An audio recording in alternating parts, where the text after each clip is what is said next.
This is part 4 of the Epstein files. I want to start with this video because what Melinda Gates said here should give everyone pause.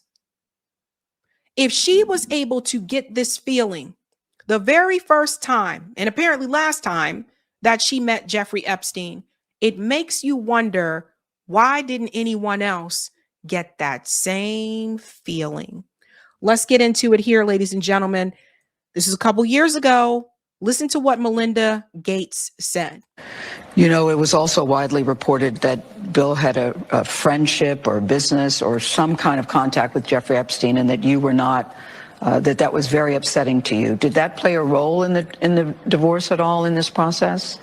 Yeah, as I said, it's not one thing, it was many things. But I did not like that he'd had meetings with Jeffrey Epstein, no. Mm-hmm. Mm-hmm. And you made that clear to him? I made that clear to him. I also met Jeffrey Epstein exactly one time. Did you? Yes, because I wanted to see who this man was. And I regretted it from the second I stepped in the door. He was abhorrent. He was evil personified. I had nightmares about it afterwards. So, you know, my heart breaks for these young women because that's how I felt. And here I'm an older woman. My God, I feel terrible for those young women. It's awful. You felt that the moment you walked in? I didn't realize that. He was awful. That. Yeah. And you shared that with Bill, and he still continued to spend time with him? Any of the questions remaining about what Bill's relationship there was, those are for Bill to answer. Okay. So if Melinda Gates said that when she first met Jeffrey Epstein, she thought that he was evil personified, that is a strong statement. And if she got that feeling, if she felt that way, why didn't anybody else get that feeling?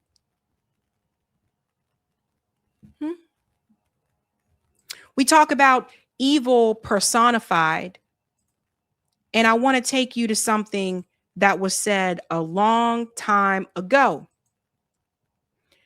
And that was from someone who was in Hollywood, who warned people what was going on long ago. And that is Corey Feldman. Now, Corey Feldman, you know, is interesting. He made this connection with Hollywood, but he never made that connection all the way back to Israel, which is really interesting to me. From what I understand, he's pro-Israel. So he started to make the connection, but he didn't make it fully. But he tried to tell people, listen to what Corey Feldman said. Even as he got older, he stood by what he said they were doing to these children. Listen. You believe that children are being abused by pedophiles in Hollywood. Absolutely. So why are you sitting down talking to me? Why aren't you sitting down with the police right now? I've told the police. In fact, if anybody wants to go back to 1993 when I was interviewed by the Santa Barbara Police Department, I sat there and I gave them the names. They're on record. They have all of this information, but they were scanning Michael Jackson. All they cared about was trying to find something on Michael Jackson. Who you said, by the way, did not abuse you. Who Michael was innocent. You've said you've had death threats. Yes. Because you have this information. Yes. And have threatened to expose it. Another reason, I think, to go to police, that's a crime to threaten someone's life. I've gone to the police with that as well. And what would be wrong with going to the police now again? Didn't work out in Santa Barbara. There's a statute of limitations, Matt, in the state of California, which protects people. It's not that way in New York. It's that way only where the movie industry is, conveniently enough, in California. That's the seriousness of this. You cannot, because if I were to go to the police, I would be the one who's getting sued. Corey Feldman talked about this a long time ago. He was pretty much blackballed for coming forward about it. He had a friend who was also named Corey. They were known as the two Coreys, Corey Feldman and Corey Haim. Corey Haim, unfortunately, passed away a couple of years ago. Corey Haim, he turned to drugs to deal with the abuse. Both of them said that they were sexually abused in Hollywood when they were kids. So people have been saying this for years. I show you this to let you know this did not start with Jeffrey Epstein. Yes, Jeffrey Epstein is probably one of the more popular people that you know about it, but it didn't start from him. But Epstein's niece, she says something here about how a lot of this was not just diabolical, but also satanic. Listen to this. The cult of Baal, B-A-L. My family masqueraded themselves as Jewish publicly, but behind closed doors, you know, at Passover dinners, when I was drugged, would admit, we are Satanists. They told me that we belonged to the cult of Baal, B-A-apostrophe-A-L. They told me this with consistency while I was being abused. Now, what you can look up about the cult of Baal, information that is publicly available, is that it is thousands of years old. It is a Phoenician satanic fertility cult. And publicly, it's supposed to have been eradicated. But to my knowledge and my experience, it is not. Yeah. But see, when people talk about these things, you're called a nut job, you're called crazy, and all these types of things. So we're not just talking about people who were trafficking underage people. We're talking about an entire, you know what I mean? This is an entire network of things. So that's a satanic cult. And yes, satanic cults have rituals that they perform.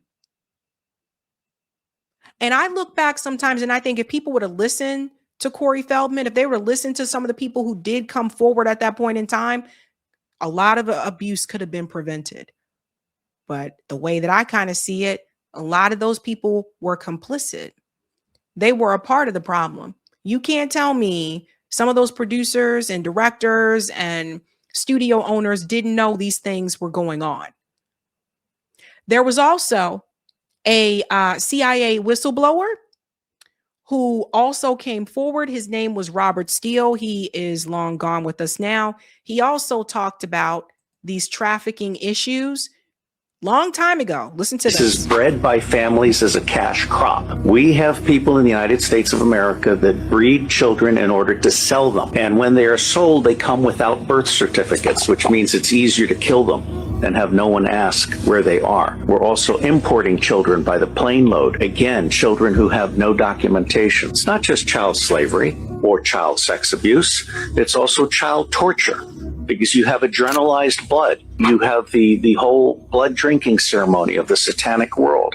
It's also the use of children for harvesting body organs. And then you have ritual ceremonies and ritual murder, as well as incidental murder. Most organizations that end up being used to prey on children, Oxfam is a recent example. All of the United Nations organizations, the Boy Scouts of America, all of the child services agencies across the United States of America, they did not start out as organizations to prey on children, but they attract and ultimately end up rising in the ranks and controlling those organizations, so that an organization that initially started out in the service of children becomes an organization that is in fact hunting children and exploiting children. Why do you think there's all these abuse cases that came from Boy Scouts, Girl Scouts? I think now it's just Scouts. Why do you think you hear about the abuse cases that come from those organizations? Someone at some point should look into foster families, the whole foster care system. There's a lot of abuse issues that come from that.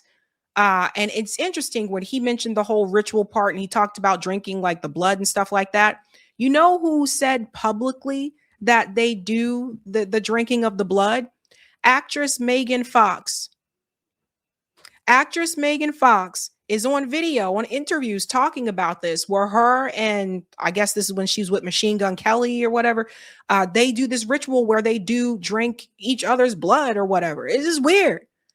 And she was always kind of cuckoo anyway.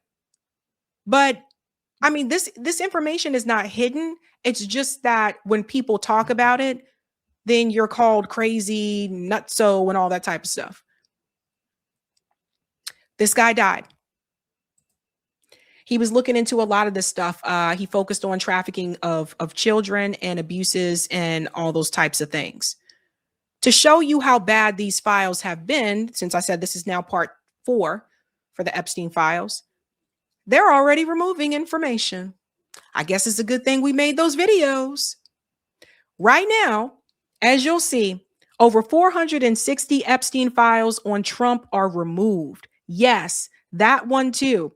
On January 30th, and this guy's been on it, on January 30th, there were 5,361 files when you search for Trump. Today, February 2nd, 4,896 files remain. The infamous file on Trump that is in the video below has been removed. I want to show you guys.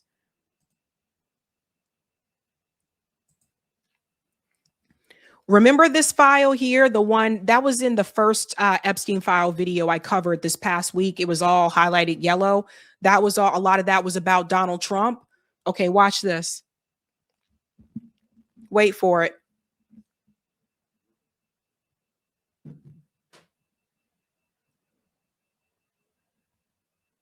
Now he takes that file number, you put it in there. Data set, page not found. It's gone. So that big document, that big drop there of Donald Trump is now gone from the DOJ's files.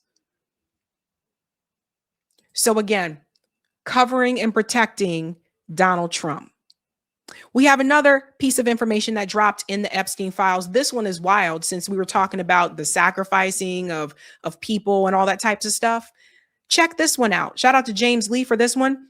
The sender of this email giving Jeffrey Epstein permission to kill him. It appears to be Susan Hamblin, a financial advisor and founder of the adoption agency Kids to Families. So you can see it here because sometimes these redactions are not perfect, you guys. And if you look close enough, you can still see the name. And it's sent to Jeffrey Epstein. This was 2014. No one will lie to you and get away with it from me. No one. Whoops is correct. And that is in response to the whoops here from Jeffrey Epstein. And that's in response to this message here. I give you permission to kill him. He is apparently with Olga. He lied to you and he lied to me. So we have someone who is the founder of an adoption agency, Kids to Families, who's on an email giving Jeffrey Epstein permission to off someone.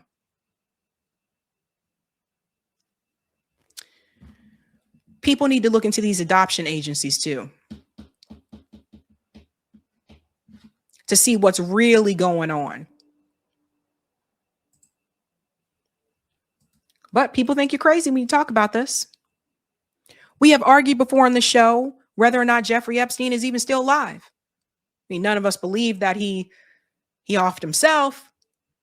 And now there's information that apparently says Jeffrey Epstein left his cell the night before, also in the Epstein files. Shout out to Heather C. Epstein files. This is huge.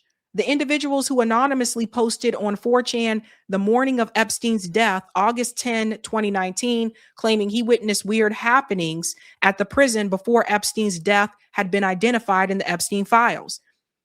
Roberto Grijalva, an officer at the Metropolitan Correctional Center in New York, has been identified as an anonymous prison employee who posted on 4chan claiming Epstein left his cell Friday evening shackled in a medical wheelchair, while at the same time, an unauthorized trip van arrived at the prison, which he believes took Epstein away the night before the news broke of his death.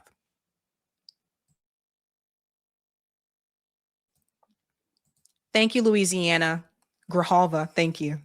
I knew somebody would help me there.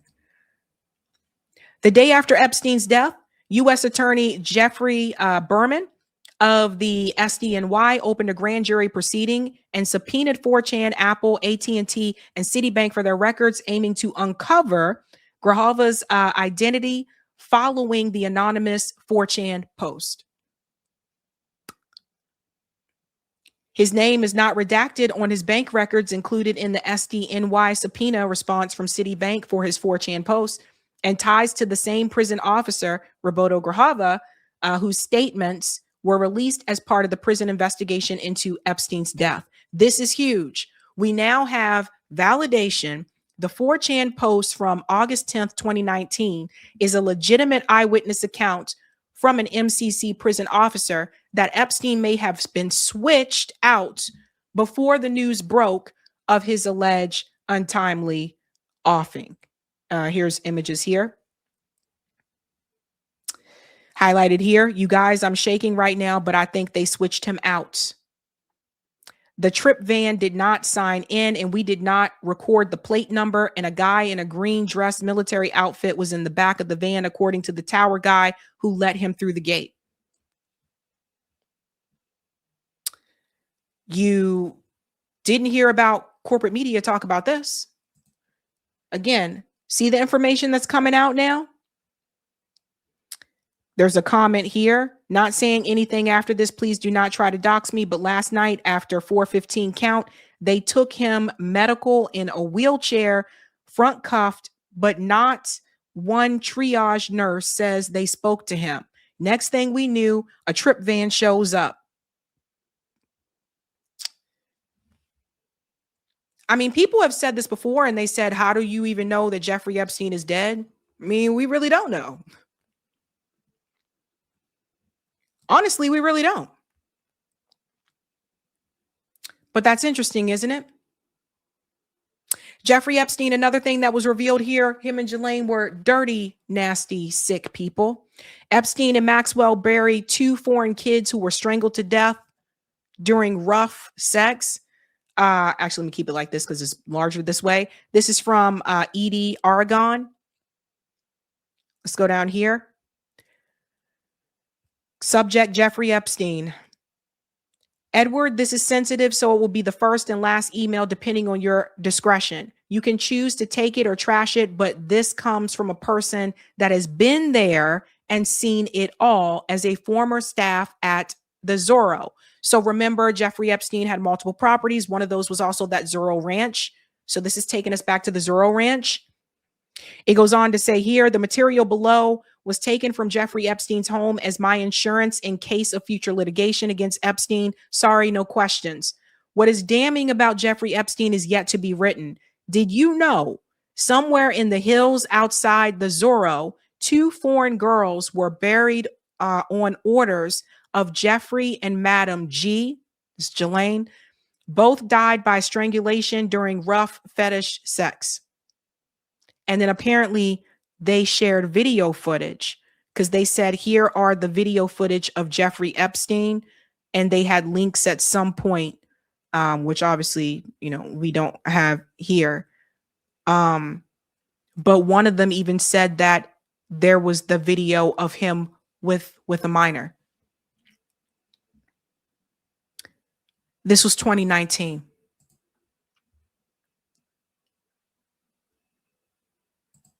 We're talking about nasty, down low people. And all these people hang together. These are the friends in low, corrupt places. We talk about the media and Jeffrey Epstein's ties to the media. Appears he was closer to Rupert Murdoch than people may have thought. Shout out to Loki. This email seems to imply that Epstein stayed at Rupert Murdoch's house 4 years after being legally required to register as an offender. It says here to Jeffrey Epstein, this is in 2012. I'm a little confused. What are you up to? Or he, Ian, is up to? Are you staying with Rupert too? Can you tell me a little about Ian as well as his home base, Camel? Ian is staying with Rupert Murdoch and his wife. That's what I'm up to. Rupert Murdoch, who owns Fox News. We can't expect corporate media to tell the truth and to report all of this, what they're supposed to, when you got people who own a freaking network, a media network, who was a friend of Jeffrey Epstein, and he's staying at his house.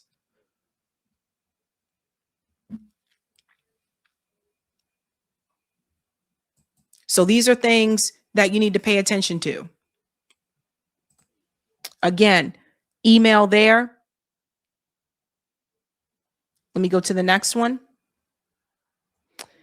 When we talk about the money, Jeffrey Epstein had a bank account called The Ball and asked someone at JP Morgan to wire him over $11,000. Remember, we just talked about this? The Ball is a demonic figure and an enemy to Jesus as written in the Holy Bible. I mean, I don't know how much more information people need, but if you click on it here, JP Morgan financial sponsors, July 29, 2009, and you'll see it right here. Ball, name, that was Wachovia Bank at that time. Please wire $11,438 to Ball.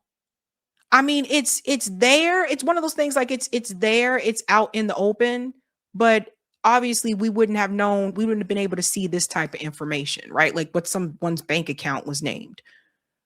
But it's like in so many words, Jeffrey Epstein was telling people who he was without actually saying, this is who I am. And we all know the story about him and JP Morgan and Chase. And I told you guys before how JP Morgan had to turn around and they had to pay that money to the Virgin Islands because that's where a lot of these crimes happen. Not all of them, but that's where a lot of them happened. Let's go back here. Let's go to part 2. Eric, there's a lot of information here.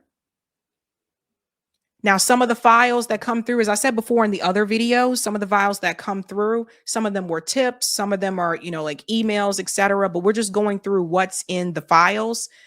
Speaking of which, Jeffrey Epstein, another thing, seemed to not like Black people too much. This is another thing that repeatedly came up, especially her, Peggy Siegel. Supremacist Peggy Siegel, one of Hollywood's most powerful publicists, and Epstein had a lot to say about Black people. Complained there were too many Blacks at the Isle of France. Island has no history of plantations or you can't make this up. This is bad. It's very tiny, so I'm just going to read it to you from afar. There are too many Blacks on the Isle of France. Oh my God. I can see him here. Hold on. There are no Black locals. I'm sorry, guys. That one's really tiny. But that's basically what they were saying there. The island has no history of plantations and no ghettos. So she was basically saying, like, why are these Black people here? There's a number of emails that are in the Epstein files where Jeffrey Epstein makes it very clear about he didn't want no Black people around. No Black people. This one here is interesting because they also talk about Jay-Z. If I was Jay-Z, I would be embarrassed by this exchange right here. This is from Jess Stolley to Jeffrey Epstein. Jess Stolley is a banker. He's also was connected with JP Morgan. So we mentioned him before in the other video. You want to know why we are not Sao Paulo? Watch the TV ads on the Super Bowl. It's all about hip Blacks in hip cars with white women. The group that should be in the streets has been bought off by Jay-Z. That is from Jess Stolley at the time of Blue Mountain Capital. In other words, they were basically, seemed like to me he was trying to say that Jay-Z wasn't doing what he was supposed to be doing with the Black community. But also, the fuck is hip Blacks? Where are the hip Blacks? You see how they talk about us? But no, but then you have people like wanting to do business with them. And this is what I'm saying. And another one is Brett Ratner. This one we really got to dive into because Brett Ratner was just on Piers Morgan's show talking about his movie Melania. And so, of course, Piers Morgan did ask him about the picture of him in the Epstein files. But Brett Ratner isn't telling the whole story, which Whitney Webb had explained months ago about his connection. This guy right here, that's Brett Ratner. This guy has criminal ties. Now, I don't know if Pierce Morgan knew that, but he definitely didn't bring it up. But listen to what he said about this picture of him and Brett Ratner. The very serious and big stories in the news, the Epstein files. As you know, a picture came out of you with Jeffrey Epstein with 2 apparently young women in it. What is your response to that picture? And what is your response to the wider scandal of the Epstein files? Oh, well, that picture in particular happened around 20 years ago. I don't know, 20 to 21 years ago, because that is a photograph of my fiance who invited me to this event. And that's where the picture was taken. I was never been in contact with Jeffrey Epstein before that photo, and I was never in contact with him after. So that's a picture of me and my fiance at some event. Wow. So who was the fiance, if you don't mind me asking? She doesn't want me sharing her name in the case, but that's my fiance, 100%. Was my fiance. But you're not still. I'm not. I was going to say you're not still with that. No. He's not engaged. Yeah. It's the world's longest engagement. No, 20 years. 20 years ago, I was engaged to her when that photo was taken. Why is this guy coming in to speak for Brett Ratner? He looks pretty nervous here. Right. Yes. And your position is you never met Epstein before or after that picture, that night? No, never. Never. What is your opinion of the Epstein file scandal? As this more and more stuff cascades out, more and more people, very high profile people, are dragged in. What is your view of this? Mm-hmm. I mean, it's horrible. You see, I've been somehow sucked in, through an image. So, there's so many stories about so many different people. It's horrible. I somehow been sucked into it. No. You weren't sucked into it. This guy. So first of all, it's not just that photo. Brett Ratner, this guy has a history, which Unlimited Hangout exposed months ago. It's not just about that picture of him in the files. So I'm going to let him finish, and I'm going to show you his history and all these connections that he has. It's hard to really follow and track what's truth and what's not truth. You can see where one photograph kind of puts me, there with him, and then all the stories start to spin out. So I don't really know, because I didn't know him. It wasn't really my world. It's not really my world. Piers, Oh yes, he was in your world. Let's get to this part, because you see, shout out to Whitney Webb and the Unlimited Hangout, because I want to show you. I read this when this article was published. I read this on the show. This was back in April 2025. You guys remember this? Remember the one label under blackmail? The intersections of Diddy and the Epstein network. So there's Brett Ratner right there on the left. So let me get to the part, because I want to show you. We got to get past the Diddy part. If you haven't read this article, break it down sometime. Sit down and read it. It's long. That's why I said if you have a Saturday or whatever, just sit down and read it. But it reveals a lot of information. When we get into the MCA, the Mob Corporation of America, MCA Records. So sorry, guys, it's long. Just give me a second. I got to go to that picture to get to Brett Ratner.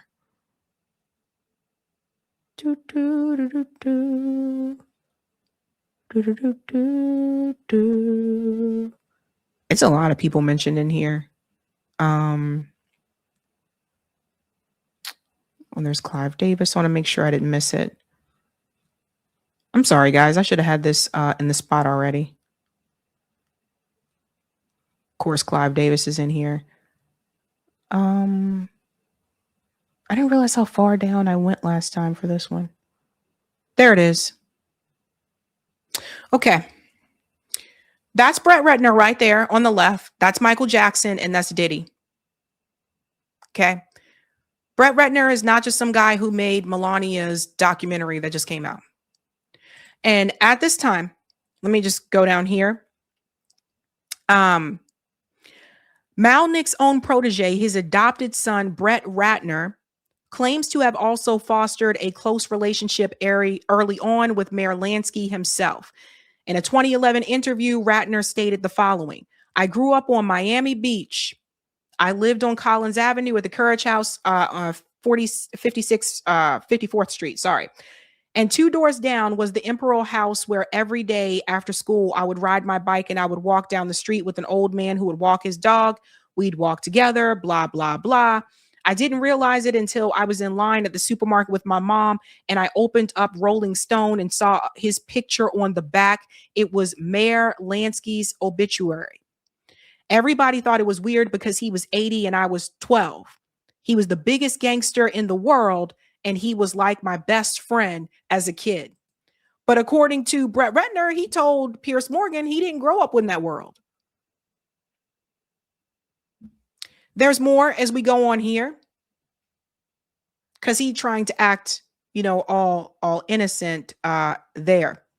While some may discount this claim as fantasy on Ratner's part, his close ties to Malnick, Lansky's heir, during the same period of his alleged association with Lansky lends the story credence. In addition, it is worth noting Ratner's big break that allowed him to become a famous director came somewhat unexpectedly in his mediocre film school career via Steven Spielberg.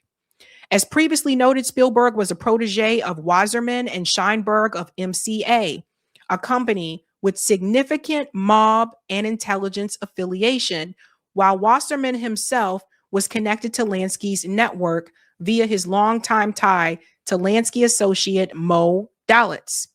Spielberg is also a reported member of the previously mentioned mega group that unites Spielberg with organized crime-linked oligarchs like Epstein's main benefactor, Leslie Wexner. See, there's that name again. Ratner would later follow the Lansky model of evading charges and scrutiny for illegal activities by immigrating to Israel. After he was accused of extreme sexual misconduct, including alongside Simmons, Ratner fled to Israel. A week before his escape, Ratner had been Benjamin Netanyahu's special guest, along with former Epstein defense lawyer Alan Dershowitz at the United Nations. But according to Brett Ratner, he wasn't in that world. So it's not just about the picture of Brett Ratner. He had allegations against him before. And he got on a plane and he fled to Israel when it happened. And we all know that Israel has become a haven for pedophiles. They are protected there. When we talk about friends in low places, we can't forget about Peter Attia. Mr. Peter Attia, who was just hired by Barry Weiss at CBS News, by the way, he says he never visited Epstein's island or ranch. Peter Attia's assistant in 2015, below are Peter's flight details for his trip to Jeffrey's ranch next week. I mean, these people can't even lie right. This is how bad it is. Peter's flight details for his trip to Jeffrey's ranch. This one, I think, if someone's going to go down, and by go down, I mean probably fired, it's going to be probably Peter Attia. Okay? They're looking to get rid of him now. Because he was probably, the emails and the files about him were probably some of the worst ones.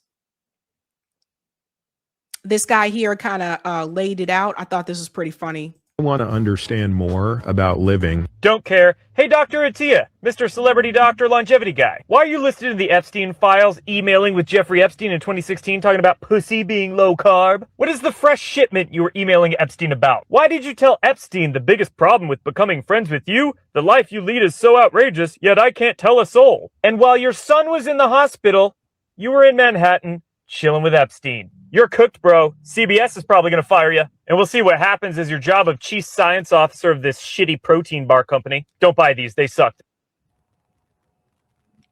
Yeah, that one, I don't see how he gets out of this one.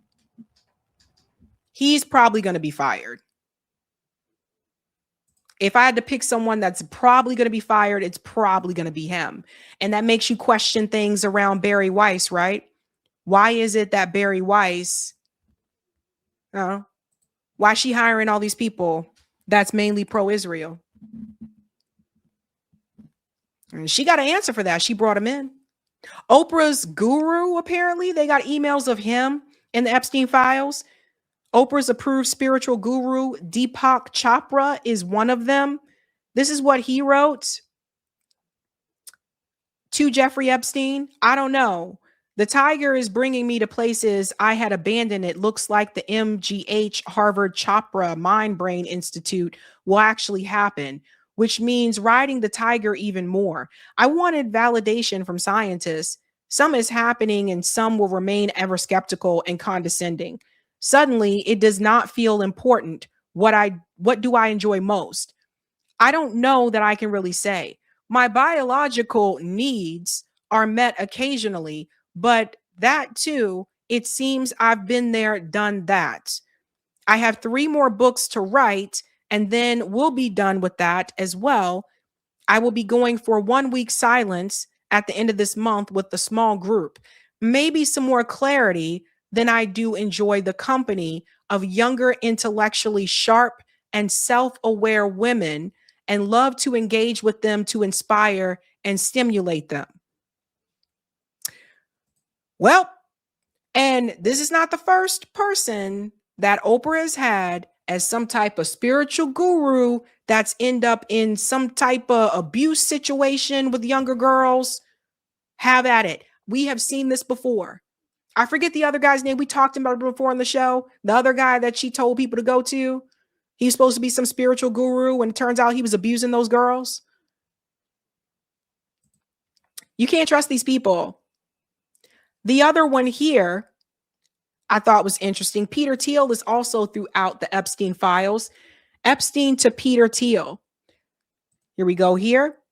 Let me actually keep it this way because it's bigger. From Jeffrey to Peter Thiel. Donald's New York supporters concerned. We can talk if you like. He cannot release his tax returns. So what are his options? So that was August of 2016. That was before Donald Trump won the election for his first presidential term. Why the fuck is Jeffrey Epstein telling Peter Thiel that Donald New York supporters are concerned? The fuck that got to do with Peter Thiel? Another billionaire. And we know that Peter Thiel created J.D. Vance. J.D. Vance is Peter Thiel's creation. So everybody connecting the dots. You see what's happening here? All these people roll together. I can't believe people were dumb enough to put this in email. Then there's the Russia blame.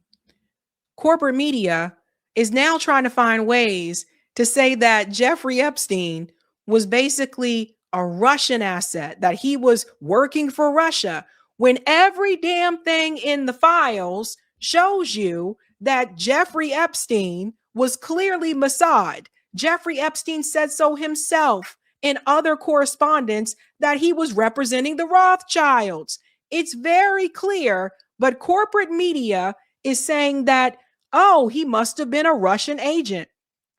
Caitlin Johnstone, excellent journalist here. We're going to play part of the read here so you guys can see it yourself.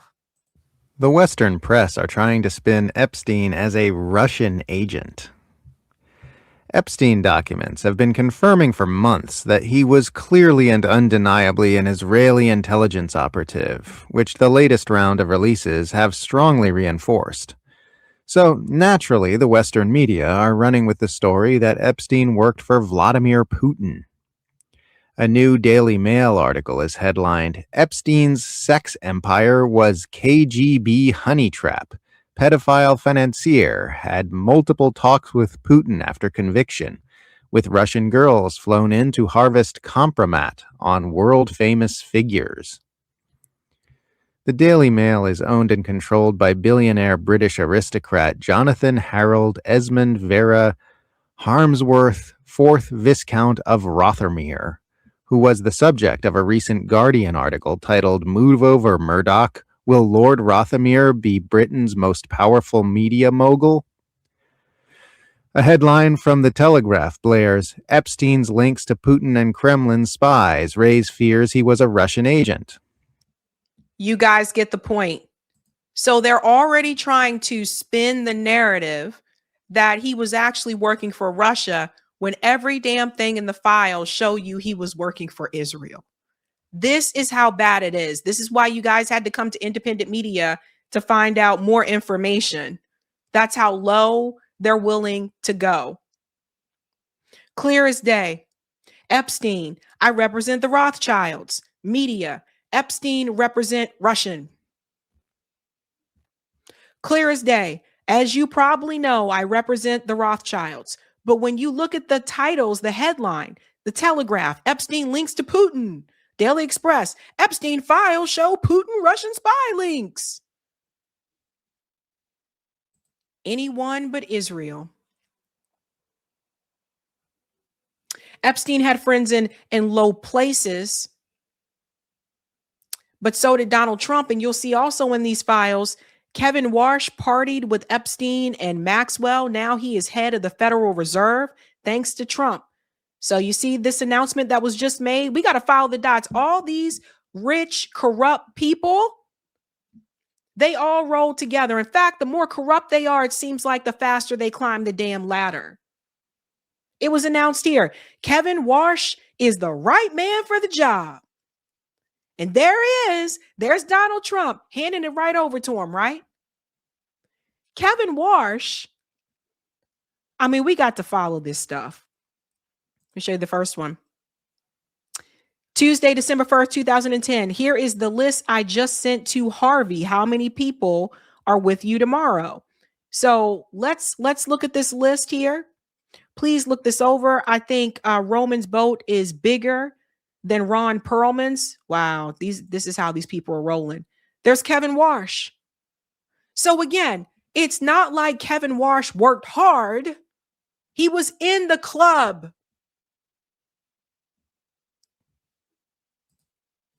Trump's moves helping out Israel. And when he was asked about Jeffrey Epstein, by the way, he is so done after this. When he was asked about Jeffrey Epstein, this is what he said. And no, he made a statement about me and Jeffrey Epstein. I have nothing to do with that. I have nothing to do with Jeffrey Epstein. And in fact, if you look at the DOJ, they announced, they released 3 million pages. It's like this is all they're supposed to be doing. And frankly, the DOJ, I think, should just say, we have other things to do, because that whole thing has turned out, I mean, other than Bill Clinton and Bill Gates and lots of people that there are a lot of questions about it, but nothing on me. But it blatant lie. He was in there over 5,000 times, guys, but he says nothing. It was even sort of better than that, because they found that Jeffrey Epstein and this sleazebag writer named Michael Wolff were conspiring against Donald Trump to lose the election. So Epstein was conspiring with a writer for me to lose the election. So right there, you know that I had nothing to do with this guy. But yeah, it's a terrible thing. The amount of time that's being wasted. When Epstein was alive, like 10 years ago, nobody cared about it. But they're only doing it. But now it's really hitting back on them because Bill Clinton is such a big part of it. The Democrats are pushing it. And the problem is that it's turning out to be the Democrats that were with and conspired with Epstein. So I think you're probably going to see a little pullback from them. But think of it. They were working together to try and help me lose the election. But this is the Oval Office, so I guess that didn't work out too well. You know what's sad about this? Everybody knew Bill Clinton was in there. We've all talked about Bill Clinton being in there. Actually, the very first time I talked about the Epstein files, I think it was about Bill Clinton. So it's weird because Donald Trump is acting as though People were like, oh my God, it's Bill Clinton. People been knew about that. Them pictures have been surfacing for quite some time. No, people shocked. A lot of his supporters shocked that your ass in there. So you see how he tries to explain it away? Oh, it's just about the Democrats. It's just Democrats. That's all. Panicking right now. The statements that he's leaving. Not only wasn't I friendly with Jeffrey Epstein, but based upon information that just has been released by the DOJ, Epstein and a sleaze bag lying author named Michael Wolff conspired in order to damage me or my presidency. So much for the radical left's hope against hope, some of whom I'll be suing. Additionally, unlike so many people that like to talk trash, I never went to the infested Epstein Island, but almost all of these crooked Democrats and their donors did. So you know what I noticed that Donald Trump does? He always says that he didn't go to the island, as if that was the only property that Jeffrey Epstein had. Jeffrey Epstein had multiple properties. So it's not like you didn't have to go to his island. You went to his penthouse, his townhouse apartment in New York City. Did you go to Zorro Ranch? He had multiple properties. So this is something that Donald Trump likes to do. He'll focus just on one particular area so that you forget about all the other areas. Let me just focus on the island because that's what most people know about, so that you don't ask questions about the other locations. He's crashing out. He's crashing out. He kicked the people out. Kicked the people out. Appreciate it.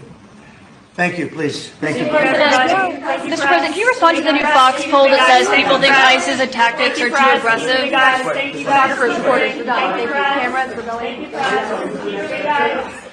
guys. Thank you guys. Thank you. Thank you.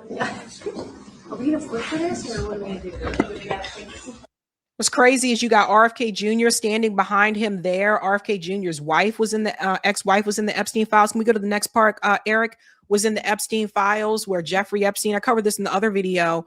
After she died, he responded, whoops.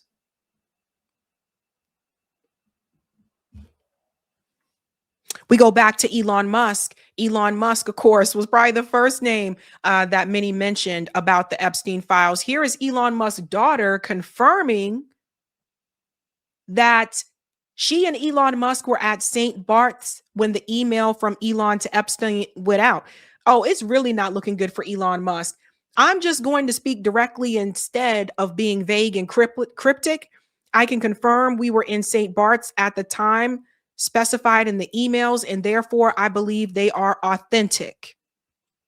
This has basically already been confirmed through his attempts to paint them as out of context. Denial is a river in Egypt.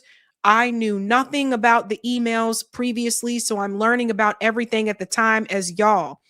If there's any other information I learn that I can corroborate, I will do so. That's coming from Elon Musk's daughter.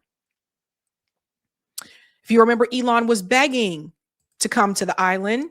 After lying to everybody else, he told everyone else that he wasn't begging to come there. He didn't ask to come there, that Jeffrey Epstein invited him and he turned it down. Talk about having egg on your face. And all of this is interesting because it leads us to this point right now. Elon Musk's office in France, his ex-office in France, formerly Twitter, was raided. They are accusing Elon Musk's ex of glorifying child pornography.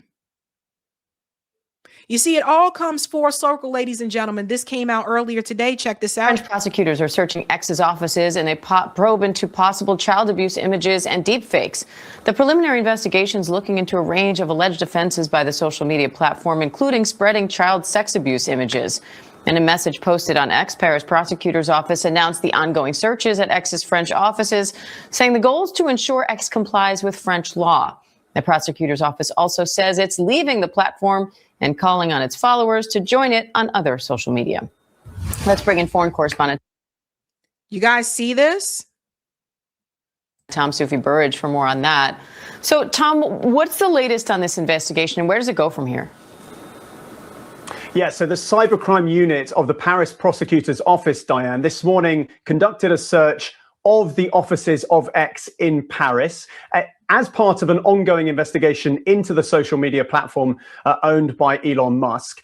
And in conjunction with that, it also announced that it was summoning Elon Musk and the chief executive of X, Linda Yaccarino, to voluntary hearings as part of this investigation in April. The Paris prosecutor's office saying that this investigation is being done in a constructive manner to ensure that X complies with French law. So now you have Elon Musk, who was begging in the email to go on that island and asking about the girls. You now have his X office in Paris was raided and is being accused. There is an investigation into child abuse images. You cannot make this up. These are rich, evil people. That just came out today. And we cannot end this without talking about the simps, right? Because through all of this that has come out, you know who is really quiet right now? Megyn Kelly.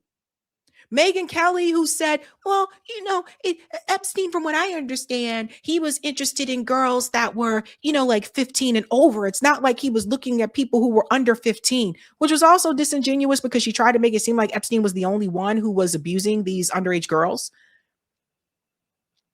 But since information from the files has been released where it shows that there were people under that age of 15, Megyn Kelly went radio silence. I haven't seen Megyn Kelly say a damn thing on Twitter about the Epstein files. Where you at, Megyn? Where you at? Nowhere to be found. You know who else is biting their tongue right now? Is Dan Bongino. Dan Bongino's pissed because people called him a punk. Because that's exactly what he was. He got into that position and he became a punk. The third group of people I want to address are the grifters out there who mistakenly thought I wasn't coming back. Now, I am back. The Podfather is back, and I'm here to take back this movement.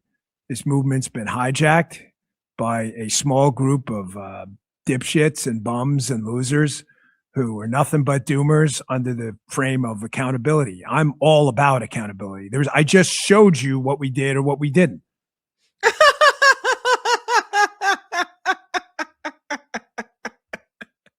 It's hilarious. Did I not? I'm not sitting here going, hey, trust me, bro. I showed you. If you like it, great. If you don't, that is absolutely your constitutional right. You paid for it to go out and go, that sucked. I would have done something different. Okay, but you didn't. You didn't do anything different. I'm not sure if you volunteered to serve or not, but you didn't.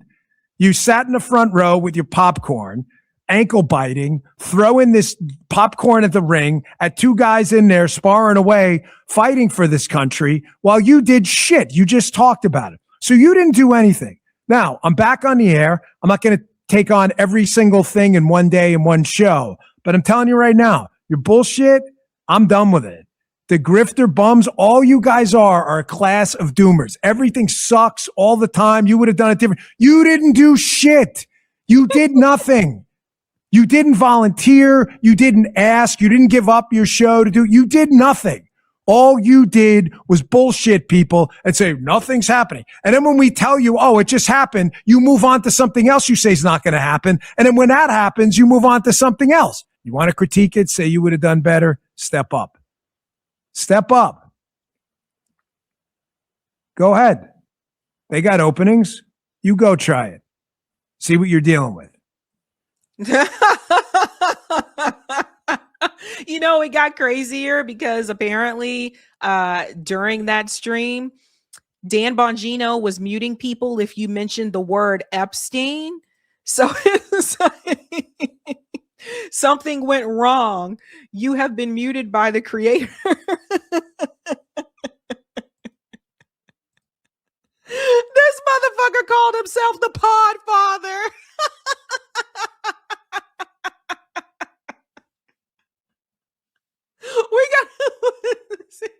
We got to drop the beat for this one. I'm sorry. We got to do Under Pressure. Can we do Pressure?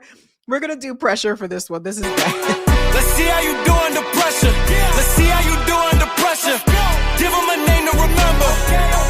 Hey, let's see how you do under pressure. Let's see how you do under pressure. A moment can live on forever. A moment can live on forever. Forever, Dan. We're talking about it, how people are acting now, even when it comes to Kash Patel. Watch the hand signals he makes as he's reading some of this. Watch.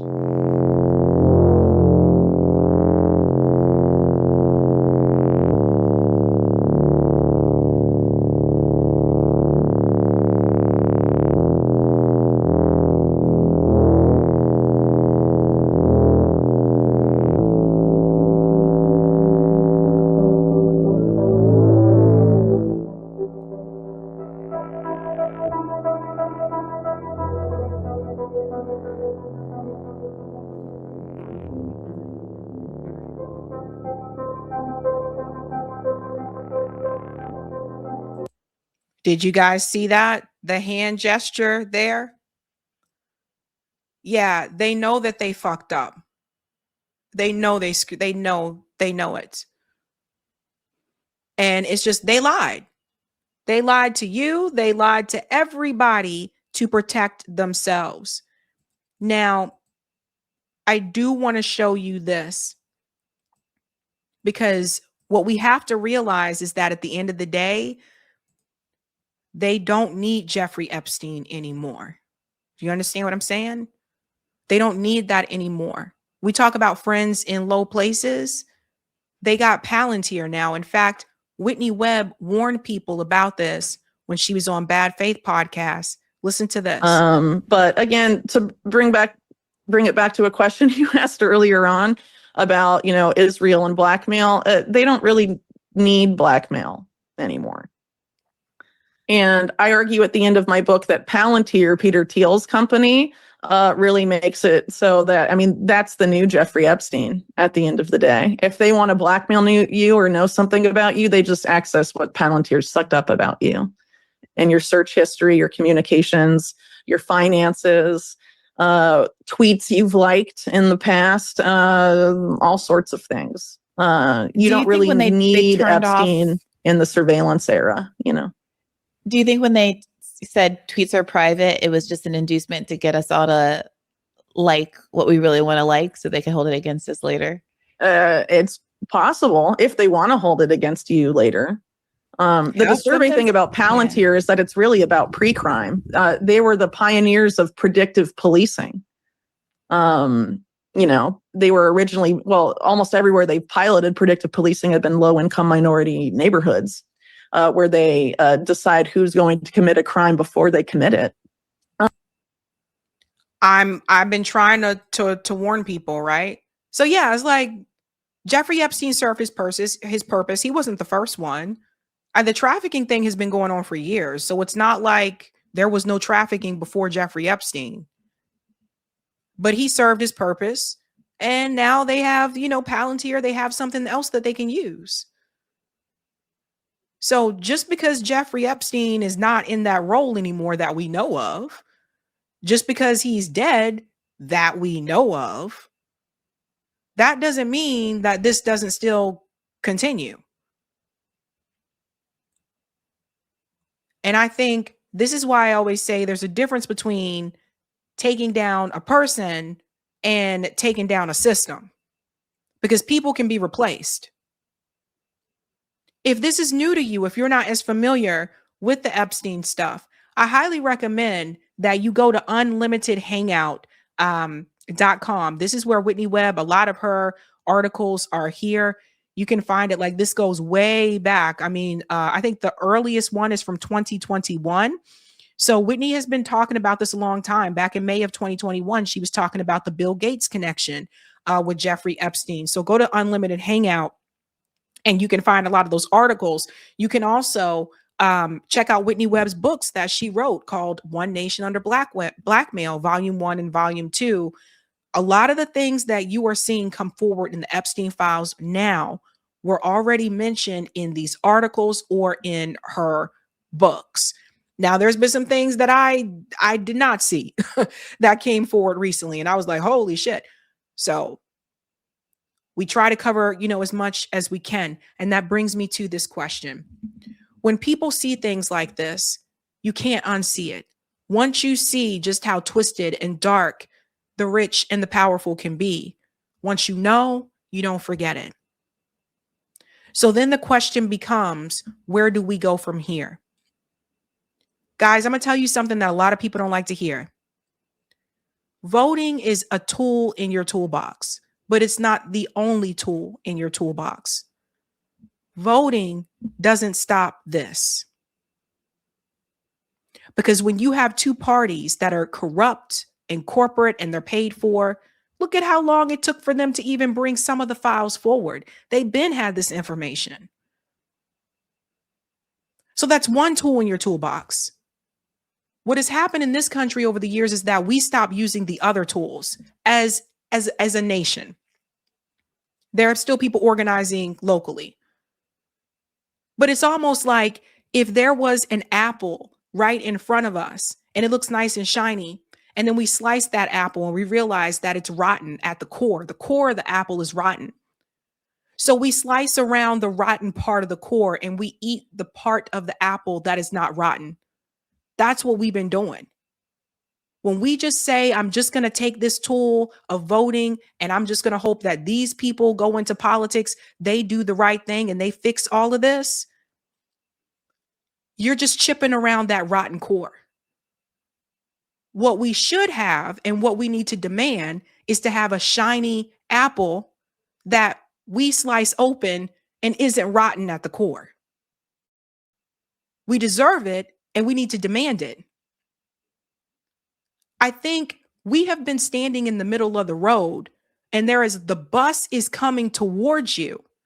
And it's like, you know, the bus is coming and you know, you probably need to get out of the road, but we're not getting out of the road.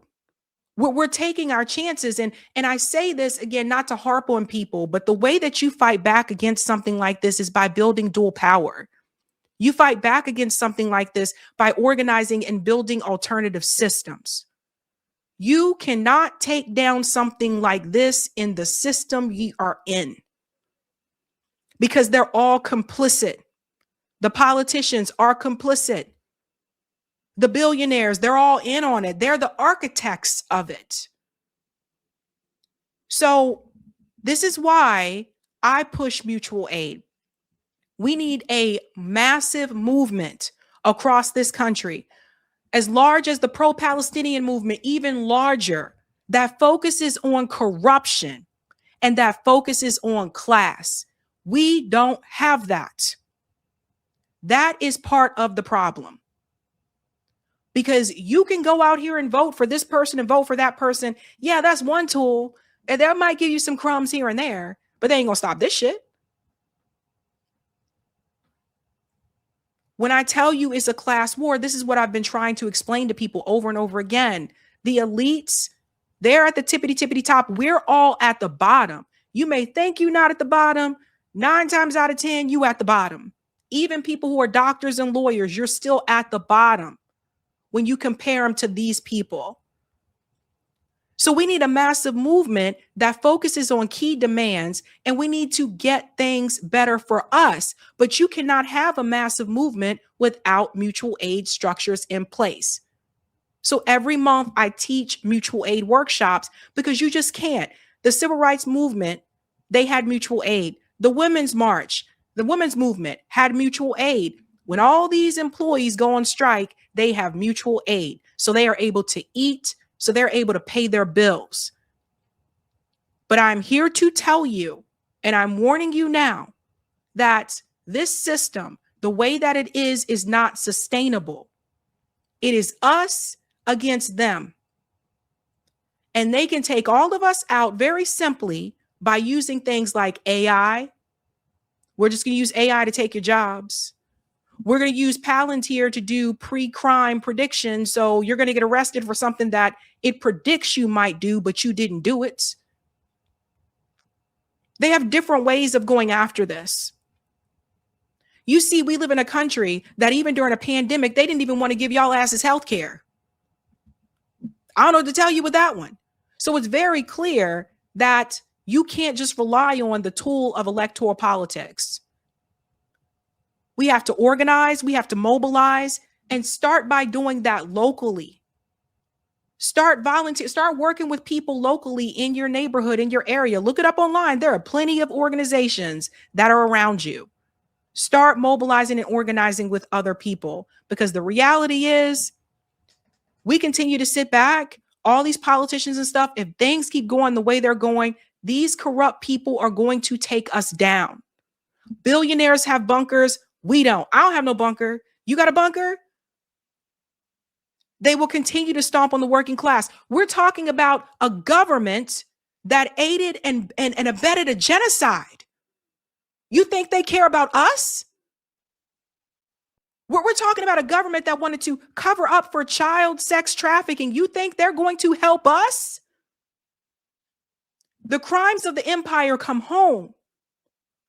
This Epstein network is global. It wasn't just a domestic, it wasn't just on that island. He was working with people all across the world. So the way out of this is by building dual power. That's the part I think a lot of people don't want to say. They don't want to do it. They don't want to say it because it's easier just to go stand in line and vote. Where has that gotten us? So I'm not telling you not to vote, but I'm telling you, you need to start using the other tools that are in your toolbox. One of the things that you can see here, thank you, Eric, for writing this, an MCDS analysis of the latest Epstein dump. And this is something MCDS, for those who are new, is money, corruption, demands, and solution, right? The core takeaway of the latest release of the Epstein files is this: the corruption is systemic. It's not just Epstein. It's not just a few individuals. It's not just one party or the other. It's how power in the current system operates. Systemic problems need systemic solutions. Putting it into 11 demands framework: money, corruption, demand, solution.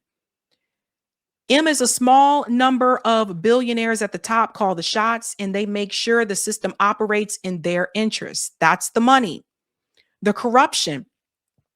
Epstein is one of many tools that they use to corrupt the government, a government that should be working for the 99%, not the top 0.1%. Demands. We need to be clear about our core demand: fix big money in politics and government. And solution. Real demand leads to real solutions. To see this in action, check out 11 demands. We need a mass movement based on clear demands with a strong focus on corruption. It's up to all of us to be crystal clear about our demands. Eric, can you put the link to this in the chat? And this is important for people to see, because here's the thing. I don't know how to say it more clearly. A lot of people don't want to tell you this. They don't want you to hear it because they know what's coming. And we only got a certain amount of time. I'm here to tell you. You see what's happening with AI. You go back to the days of our revolutionary leaders and you learn and you look and you see they knew that they couldn't just use electoral politics, that tool. They knew they had to organize on the outside, and they did it without the internet. We have no excuse. So if you're interested, if you want to get started with something like that, I host a mutual aid workshop once a month. It's free. I do it virtually on Zoom. I ain't asking for no money. Everybody needs to learn how to do this. It's going to come a time when you may need it. And we did the one for January. We'll be doing another one for February. So I'll send it out via my Substack. I always announce it on the show as well, so you can come and attend that. It's pretty informative time, I think. But you got to start building. And I'm going to tell you something else. The one guy that you call crazy, that one guy in rural America that's been stocking up for years, whether it's water, that may have all this stuff in their basement preparing for that day if it comes. He don't look too crazy anymore now, does he? So they keep tearing us apart by left versus right. The longer we allow this to happen, we're never going to go after the core corruption, which is the billionaire class. That's really where it lies there, ladies and gentlemen.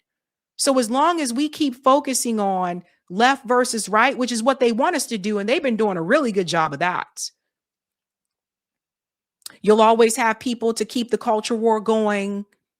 They don't know what else to do because the economy sucks. So they can't be like, oh, the Democrats mess up the economy when the Republicans mess up the economy. You know, so they're going to try to do it with the culture war issues, which is what they've been doing to keep us apart.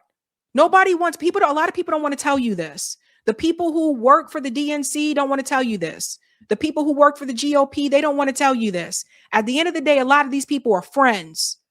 They fight on camera, and then behind closed doors, they're buddy-buddy. They know the game. Do you? Let's see that poll, Eric. All right. Thank you for the votes, ladies and gents. What are your thoughts on the Epstein files? 15% say I'm shocked. 46% say not shocked. I knew about it. 32% say shocked by some of the info. And 7% say I haven't seen them. That's 4,845 votes. Thank you, guys. Hey, guys, this was a Sabby clip. If you like what you saw, hit that like button and subscribe.